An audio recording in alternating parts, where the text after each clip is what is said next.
प्रिय विद्यार्थियों, आज हम अपनी इंग्लिश ग्रामर की जो सीरीज है उसके अगली वीडियो को लेकर हम आपके सामने उपस्थित हैं।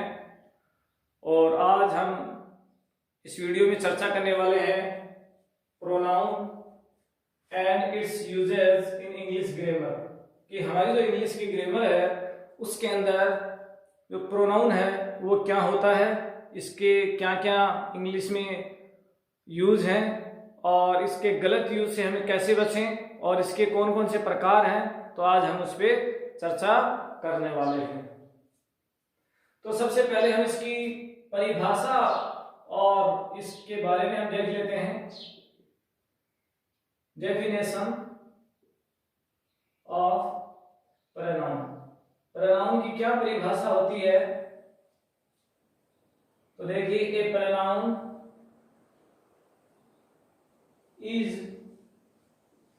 a word that is used in the place of noun.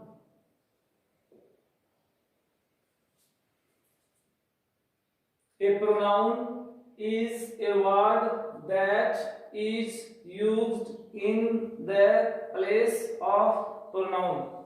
Pronoun ऐसा वर्ड होता है जो कि नाउन के स्थान पे इस्तेमाल किया जाता है। इसे अगर हम शॉर्ट में कहें तो ये substitute of a noun, a noun का सब्स्टिट्यूट है, यानी ये नाउन की जगह इस्तेमाल होने वाला शब्द है। जहां अगर हम नाउन को न लिखना चाहें या नाउन की रिपीटेशन से बचना चाहें वहां पर हम इसका यूज कर सकते हैं। अब हम ये देख लेते हैं कि इसका प्रयोग क्यों किया जाता है और ये इंग्लिश में इतना महत्वपूर्ण क्यों है। तो इसको समझने से पहले हम एक सेंटेंस को देखते हैं। Ram is a good student. Ram is a good student. Ram gets up early in the morning. Ram goes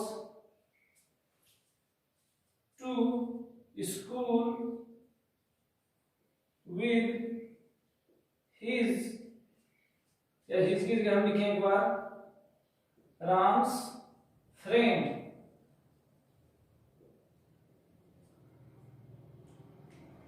Ram is a good student. Ram एक अच्छा विद्यार्थी है। Ram gets up early in the morning. Ram सुबह जल्दी उठता है।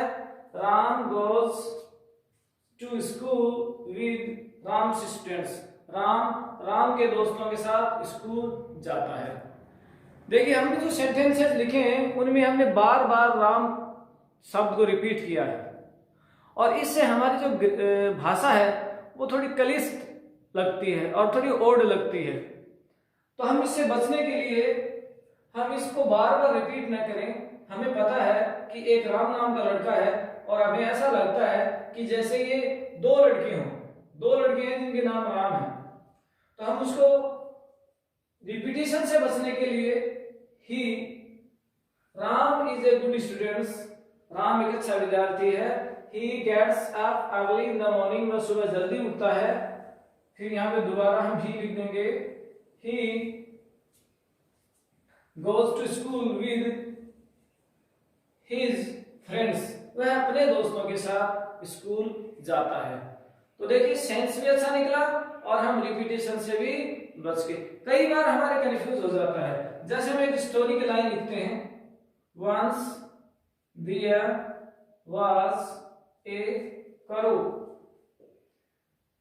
ए करो वाज वेरी थर्स्टी। एक बार एक कौवा था। एक कौवा बहुत प्यासा था। हमें ऐसा लगता है कि एक कौवा था और एक कौवा प्यासा था। हमें ऐसा लग रहा है कि जैसे कोए दो है, ऐसा लगता है कि जैसे इस यहाँ पे 2 क्रोज है, बट यहाँ पर तो 2 क्रोज है ही नहीं, यहाँ पर तो केवल सिंगल क्रो है। तो once there was a crow, it was very thirsty, तो यहाँ पे इट आ गया। तो कई बार जो मीनिंग का जो कंफ्यूजन है, जो हमारी जो कंफ्यूजन जिसमें हमारे पैदा हो जाती है या मिसअंडरस्टैंडिंग जो पैदा हो जाती है, उससे बचने के लिए हम प्रोनाउन का यूज करते हैं। अब हम ये देखते हैं कि इंग्लिश में कौन कौन से प्रोनाउन होते हैं और उनका यूज कैसे होता है।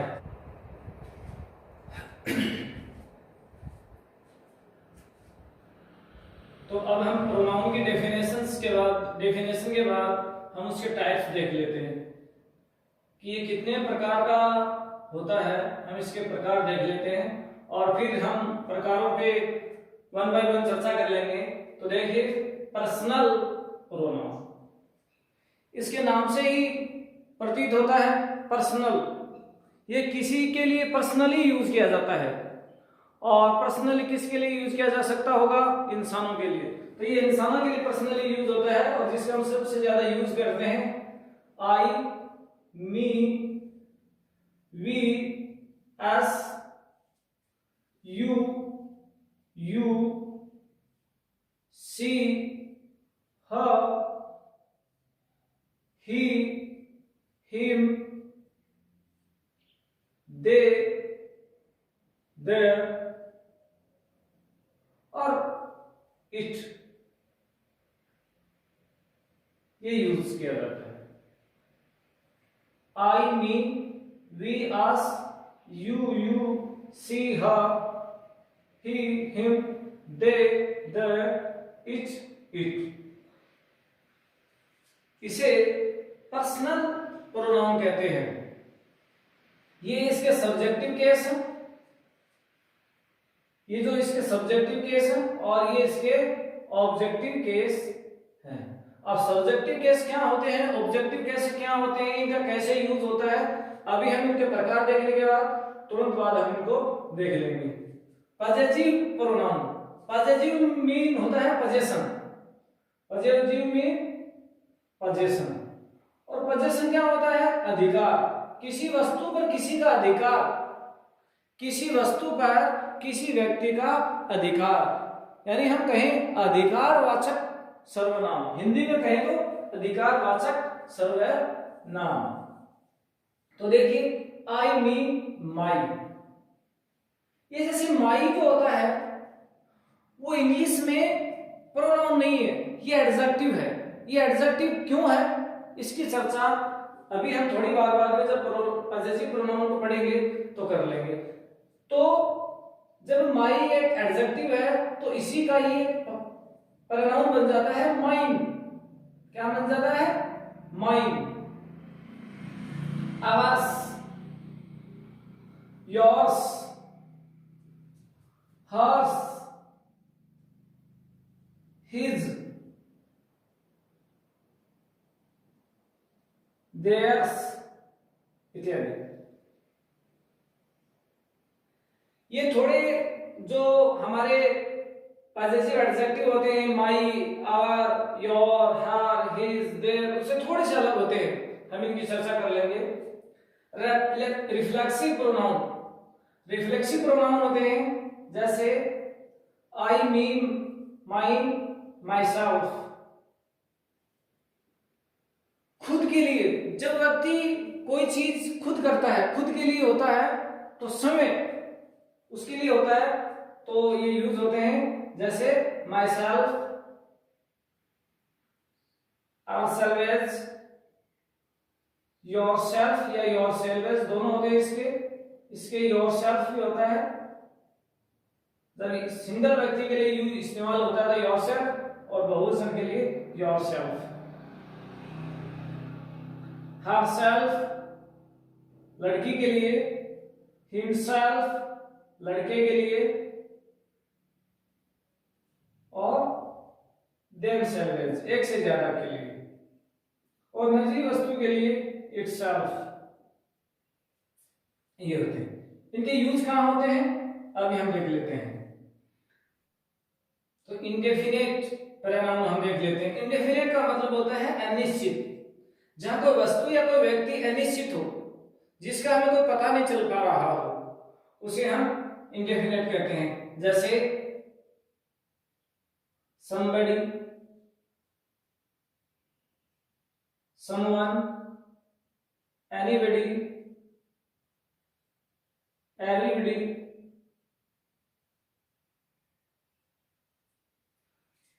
anyone, no one, another, anything, something, everything, nothing. इस प्रकार के कई मीनिंग हमारे होते हैं जिनकी अभी हम चर्चा कर लेंगे। रिलेटिव प्रोनाउन, रिलेटिव का हिंदी अर्थ क्या होता है? रिलेटिव मीन संबंध। तो ऐसे वर्ड्स या ऐसे प्रोनाउन जो दो सेंटेंस के बीच में कोई संबंध बताते हैं। जैसे हमारा हिंदुस्तान के साथ क्या संबंध है, हम उसके नागरिक हैं और हिंदुस्तान हमारा देश है। और वैसे ही हमारा राजस्थान से क्या संबंध है, हमारा बिहार से क्या संबंध है, हमारा दिल्ली से क्या संबंध है, या हमारे पिताजी से हमारा क्या संबंध है, हमारी माताजी से हमारा क्या संबंध है। तो ऐसा संबंध बताने वाले जो प्रोनाउन होते हैं वो रिलेटिव प्रोनाउन कहलाते हैं। जैसे who, whom, whose,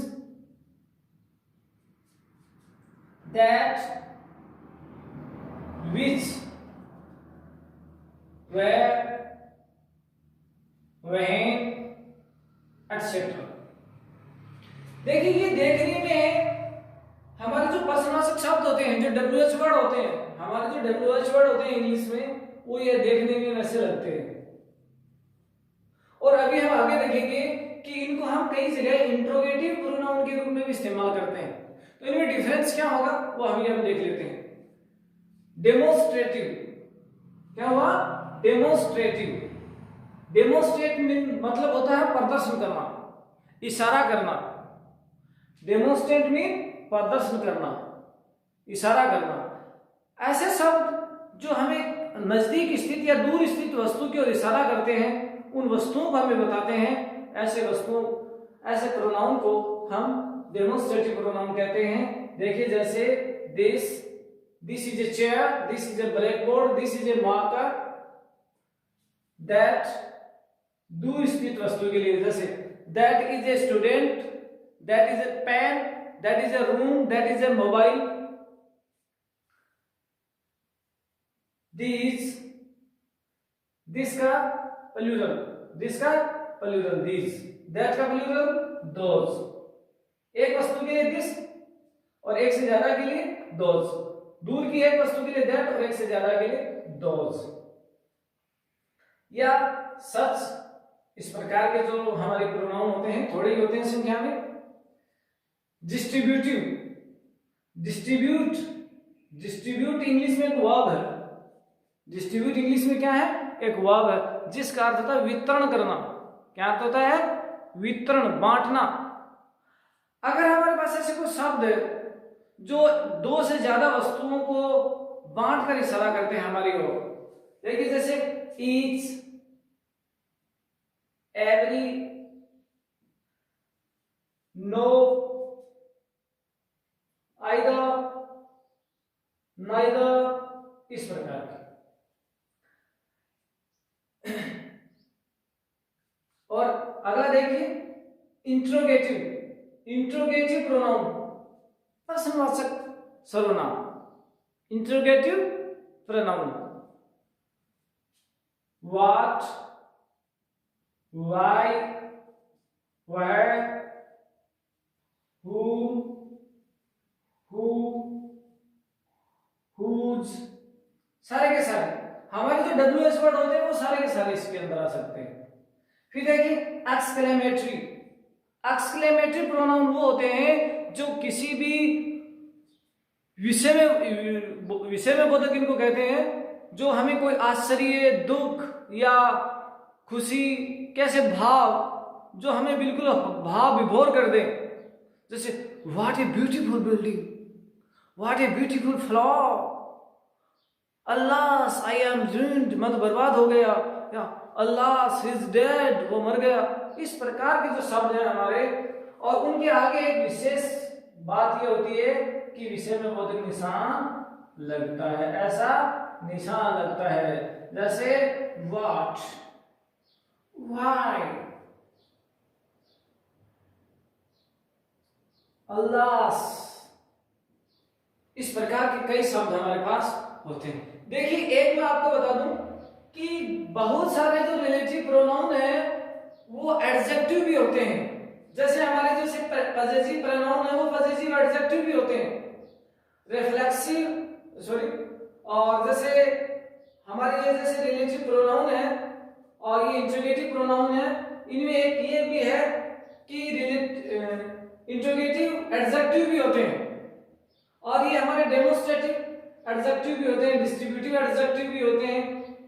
तो इनमें कई बार स्टूडेंट्स कंफ्यूज हो जाते हैं, तो अभी हम इनको वन बाय वन स्टडी करेंगे, तो हम इनके में डिफरेंस देख लेंगे और उस कंफ्यूजन से हम दूर रहने की कोशिश करने वाले हैं। तो अभी हम इनको वन बाय वन देख लेते हैं। अब तो अभी हम पर्सनल प्रोनाउन पे चर्चा कर लेते हैं। देखिए पहली जो बात होती है वो होती है कि पर्सनल जो प्रोनाउन होते हैं उनके पर्सन्स होते हैं, क्योंकि ये नाम से पता चलता है पर्सनल, पर्सनल मीन पर्सन। तो इसके आपने नाम सुना होगा, हमारी इंग्लिश में इसके 3 पर्सन होते हैं। एक होता है फर्स्ट पर्सन, एक होता है फर्स्ट पर्सन। फर्स्ट पर्सन कौन सा होता है? हम या मैं, या तो मैं या हम, जो कि बोलने वाला होता है। फर्स्ट पर्सन कौन होता है? स्पीकर होता है, जो बोलने वाला जो व्यक्ति होता है, या तो वो मैं हो सकता हूं या हम हो सकते हैं। तो वो होता है आई और मी। क्या होता है वो? आई और मी। तो हम इसको साथ ही साथ इसके केस भी देख लेते हैं। तो आई, मी, और एक इसका पजेसिव केस होता है, जिसकी हमने पिछले वाले वीडियो में भी चर्चा की थी कि हम आगे वाले वीडियो में इसको और विस्तार से देखेंगे। तो जो पजेसिव केस है उसमें 2 होते हैं, एक होते हैं एडजेक्टिव, मतलब पजेसिव एडजेक्टिव, और एक होते हैं पजेसिव प्रोनाउन। तो क्योंकि पजेसिव एडजेक्टिव की तो हम उस समय चर्चा करेंगे जब हम एडजेक्टिव के टॉपिक को पढ़ेंगे, क्योंकि अगर हम इसी वीडियो में एडजेक्टिव की भी चर्चा करने लग गए तो फिर वीडियो काफी लंबा हो जाएगा। तो इसमें प्रोनाउन में देखिए माइन, और अभी हमने थोड़ी बार पहले हमने बात की थी रिफ्लेक्सिव प्रोनाउन की, तो रिफ्लेक्सिव प्रोनाउन जो है वो भी हम साथ ही देख लेते हैं। रिफ्लेक्सिव प्रोनाउन, तो देखिए रिफ्लेक्सिव प्रोनाउन में माई सेल्फ, तो आई यानी मैं, मी यानी मुझे, माई यानी मेरा, और माई यानी भी मेरा। इन दोनों में फर्क क्या है? एक एडजेक्टिव है, एक प्रोनाउन है। अभी हम प्रोनाउन के तो एग्जांपल भी देख लेंगे, एडजेक्टिव के एग्जांपल हम जरूर एडजेक्टिव में देखेंगे, और समझने के लिए अभी भी देख लेंगे। रिफ्लेक्सिव प्रोनाउन माई सेल्फ, तो ये जैसे सब्जेक्टिव केस में है, ये क्या है? सब्जेक्टिव, और ये क्या है? ऑब्जेक्टिव। ये सब्जेक्टिव केस है, ये ऑब्जेक्टिव केस है, ये पजेसिव केस है। और एक हो गया वी, वी यानी हम, अस यानी हमें,